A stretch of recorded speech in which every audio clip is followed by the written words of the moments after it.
maandiko Biblia takatifu yatueleza mbinguni ni watatu watumika kwa umoja. Tunaposoma maandiko Biblia takatifu yatueleza mbinguni ni watatu watumika kwa umoja. Tunaposoma maandiko Biblia takatifu yatueleza mbinguni ni watatu watumika kwa umoja. Baba naye Mwana Roho Mtakatifu watumika kwa umoja. Tujifunze kwao. Tazameni wa mitume waliishi kwa umoja na kuombeana walihubiri. Hivi nasi leo tukiwa kwa umoja na kuombeana tutavuviwa roho.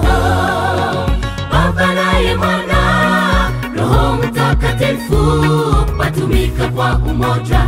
Tujifunze kwao. Tazameni wa mitume waliishi kwa umoja na kuombeana walihubiri. Hivi nasi leo tukiwa kwa umoja na kuombeana tutavuviwa roho. Umoja ni nguvu, umoja ni amani, umoja ni salama kule nyumbani wewe. Tuwe na umoja, tuishi kwa amani, na Kongo yetu ndugu itainuka. Tuwe na umoja, tuishi kwa amani, na Kongo yetu ndugu itainuka. Ni nguvu, ni amani, ni salama kule nyumbani wewe.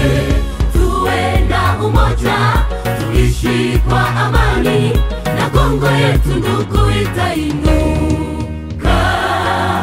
Tuwe na umoja, tuishi kwa amani, na Kongo yetu ndugu itainuka.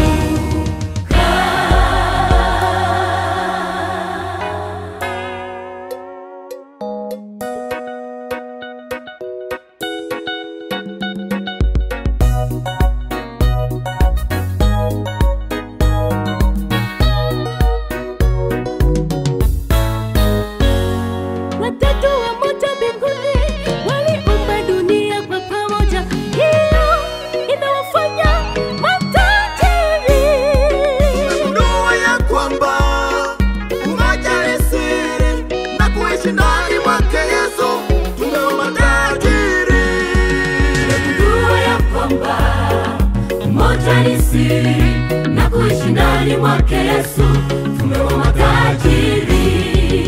Watatu wa moja mbinguni waliumba dunia kwa pamoja, hiyo inawafanya matajiri.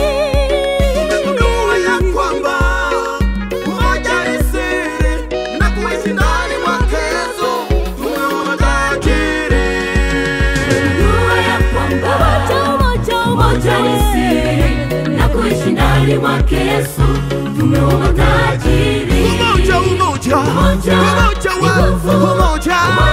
ni amani, umoja ni salama kule nyumbani wewe. Tuwe na umoja, tuishi kwa amani, na Kongo yetu ndugu itainuka. Tuwe na umoja, tuishi kwa amani, na Kongo yetu ndugu itainuka. Ni nguvu, ni amani, ni salama kule nyumbani wewe.